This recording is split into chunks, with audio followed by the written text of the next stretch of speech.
Mungkin kita sudah mengetahui bahwa setiap layer data spasial yang berwujud vektor tersusun atas sejumlah vertex atau bentuk jamaknya vertex. Jika data vektor itu merupakan hasil proses digitasi, maka vertex akan terbentuk pada saat kita melakukan klik di dalam digitasi. Vertex sendiri sebenarnya menyimpan data koordinat. Dapat kita lihat di sini koordinat dari masing-masing vertex dari jaringan jalan ini. Koordinat vertex biasanya direpresentasikan dengan nilai X dan Y. Apakah itu koordinat geografis maupun koordinat yang lain, misalnya saja UTM atau TM3. Selain koordinat, sebenarnya kita bisa menambahkan nilai atau semacam atribut tambahan pada setiap vertex data vektor. Dua nilai yang dapat kita tambahkan pada setiap vertex data vektor adalah nilai Z dan nilai M. Nilai Z biasanya berisi data ketinggian atau elevasi, sedangkan nilai M biasanya berisi data yang merupakan nilai pengukuran linier, misalnya saja panjang jaringan jalan. Jika nilai X dan Y atau koordinat setiap vertex akan terbentuk secara otomatis setiap kali kita melakukan klik dalam proses digitasi, tidak demikian halnya dengan nilai Z dan M yang harus diinput secara manual pada saat proses digitasi. Bahkan pada saat kita membangun feature data spasial itu, kita terlebih dahulu harus menyiapkan atau melakukan pengaturan bahwa data tersebut nantinya akan menyimpan nilai Z atau nilai M atau keduanya. Di sini akan dicontohkan bagaimana cara membangun suatu feature jaringan jalan yang setiap vertexnya menyimpan nilai M. Saya akan buat dulu feature data spasialnya. Misalnya saja saya simpan dalam format shapefile. Saya beri nama jaringan jalan. Feature type tentu saja polyline. Kemudian saya definisikan spatial reference atau sistem koordinatnya, UTM zona 50S misalnya. Di bagian bawah, karena saya akan membuat feature yang menyimpan nilai M pada setiap vertexnya, maka akan saya centang opsi coordinates will contain M value. Saya akan centang, klik OK. Di sini muncul data jaringan jalan. Selanjutnya saya akan melakukan digitasi. Sebagai contoh di sini saya akan mendigitasi jaringan jalan dari suatu kota yang dimulai dari kilometer 20 sampai dengan kilometer 21. Kemudian jalan itu berbelok dari kilometer 21 ke kilometer 22.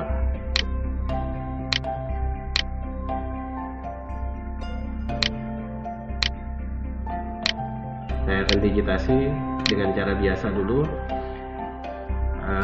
Saya klik vertex awal, kemudian katakanlah panjang jalannya 1000 meter atau 1 kilo ke arah kanan, kemudian berbelok ke arah atas sama 1 kilo. Nah, di sini sudah terbentuk jaringan jalan yang dia memiliki 3 buah vertex. Sekarang atribut masing-masing vertex akan saya isi nilai M-nya. Untuk vertex yang pertama tentu saja akan saya isi dengan 20.000 yang menandakan itu kilometer 20. Tentu saja yang sebelahnya adalah karena dia panjang jalannya adalah 1 kilo, berarti dia kilometer 21 atau nilai M-nya adalah 21.000. Yang terakhir tentu saja bernilai 22.000. Nah, demikian caranya menginput nilai M ke dalam suatu feature data spasial.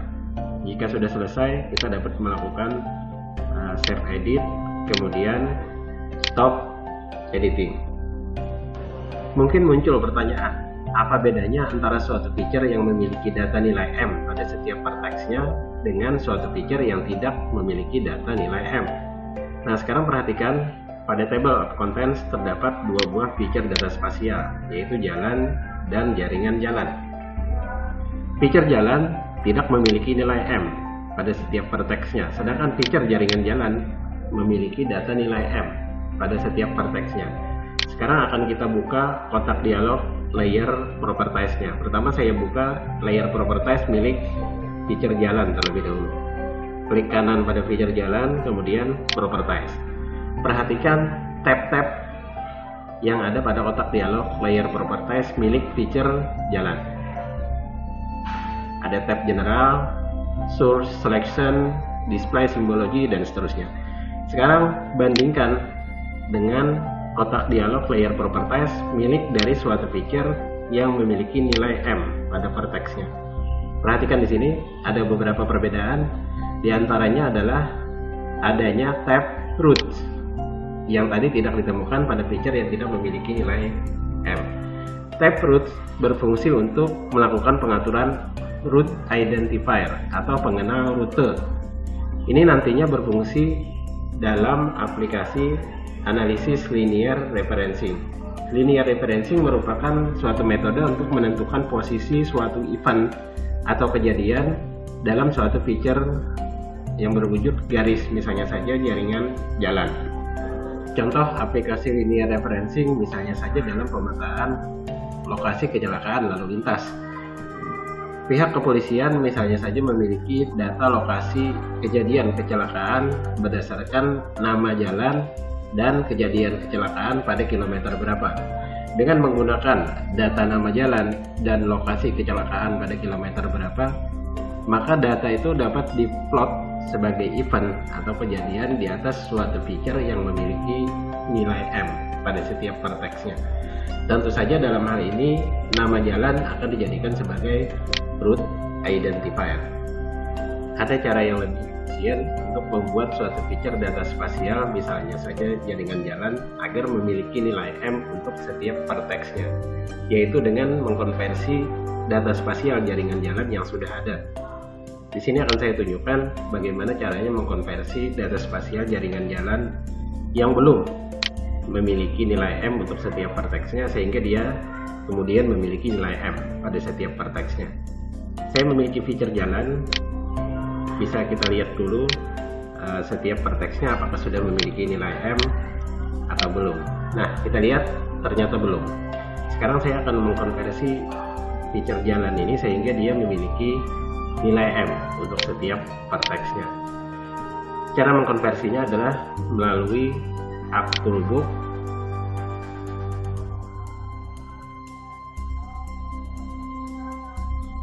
Kemudian pada toolbox linear referencing tools, di sana ada tools create routes.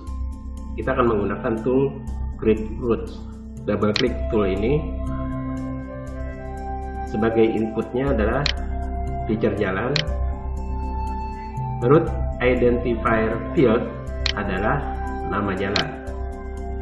Sekarang akan saya tentukan tempat penyimpanannya. Misalnya saya simpan ke dalam folder C geodata. Saya beri nama misalnya rute jalan. Sumber pengukurannya adalah panjang, maka saya pilih opsi length pada kolom measure source. Yang lainnya akan saya biarkan default, kemudian diklik OK. Proses konversi data jaringan jalan berjalan. Nah, bisa lihat hasilnya. Di sini muncul feature baru dengan nama rute jalan. Sekarang akan kita evaluasi apakah dia sudah memiliki nilai M untuk setiap vertexnya atau belum. Nah, ternyata sudah. Dia sudah memiliki nilai M untuk setiap vertexnya. Berikutnya, kita akan menggunakan data rute jalan yang sudah memiliki nilai M untuk setiap vertexnya ini untuk keperluan analisis linear referencing. Misalnya saja plotting lokasi kejadian kecelakaan lalu lintas. Selain M feature yang sudah kita buat, yaitu rute jalan, untuk keperluan analisis linear referencing, kita juga memerlukan sebuah tabel yang disebut tabel event. Tabel event adalah suatu tabel yang berisi parameter tertentu yang nantinya akan digunakan sebagai dasar untuk memplotting data yang ada di dalamnya ke atas M feature. Nah, di sini saya sudah menyediakan sebuah tabel kejadian kecelakaan lalu lintas dalam format tabel DBF. Untuk membuat tabel seperti ini caranya cukup mudah. klik kanan dulu folder tempat kita menyimpan tabel itu, kemudian arahkan panah mouse ke menu new, kemudian pilih di base table. Ini tabelnya sudah saya siapkan terlebih dahulu dan sudah saya isi data event atau kejadian kecelakaan lalu lintas. Nah, di sini ada data jalan, tempat kejadian kecelakaan, dan juga lokasi yang dalam hal ini adalah kejadian kecelakaannya itu terjadi pada kilometer berapa. Contohnya kejadian kecelakaan pertama terjadi di Jalan Ayani pada kilometer 12 atau 12.000. Nah, lokasi atau nama jalan ini haruslah sama dengan route identifier yang terdapat pada M-feature yang akan kita gunakan sebagai dasar untuk analisis linear referencing. Sekarang untuk memplotting lokasi kejadian kecelakaan ini, kita akan menggunakan add event. Klik menu file, add data, kemudian add route event. Route reference-nya adalah rute jalan, kemudian route identifier-nya adalah nama, tabel event-nya adalah kecelakaan, route identifier pada tabel kecelakaan adalah jalan sesuai dengan nama jalan, kemudian kejadian kecelakaan akan diplotting ke dalam bentuk titik atau poin. Measure atau kejadian kecelakaan pada kilometer berapa ada di dalam field lokasi. Sekarang kita klik OK.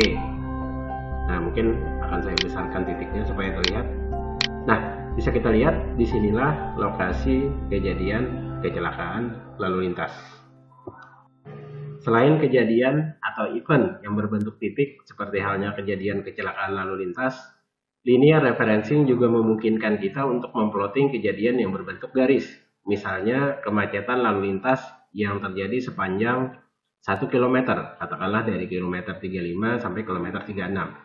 Nah, di sini saya sudah menyiapkan tabel event yang lain, yaitu tabel event kemacetan. Akan saya tambahkan ke aplikasi ArcMap, kita lihat isinya. Nah, ini adalah lokasi kemacetan lalu lintas. Yang pertama ini ada di Jalan Ayani dari kilometer 10 sampai kilometer 14. Sekarang akan kita plotting dengan menggunakan add route event. Melalui menu file, add data, kemudian add route event. Nah, pada bagian atas ini sama, event tabelnya saya pilih kemacetan, route identifier sama, jalan. Yang berbeda adalah type of event di sini dipilih line event. Kemudian from measure adalah dari, dan to measure-nya adalah ke. Sekarang saya klik OK. Nah, bisa kita lihat di sini muncul kemacetan event. Mungkin dibesarkan supaya bisa kelihatan. Nah, inilah lokasi kemacetan lalu lintas. Penting untuk diperhatikan di sini bahwa kecelakaan event dan kemacetan event ini merupakan event layer. Event layer merupakan suatu layer data spasial yang tersimpan di dalam memori. Sehingga ketika kita menutup aplikasi ArcMap, maka layer ini akan hilang. Untuk membuatnya tersimpan dalam suatu feature secara permanen, misalnya kita simpan dalam format save file, kita bisa melakukan export data. Misalnya kemacetan event akan saya simpan dalam save file. Klik kanan kemacetan event, data, export data, kemudian kita tentukan tempat penyimpanan, kita simpan dalam save file, beri nama dan seterusnya, klik save. Itu jika kita ingin menyimpan secara permanen.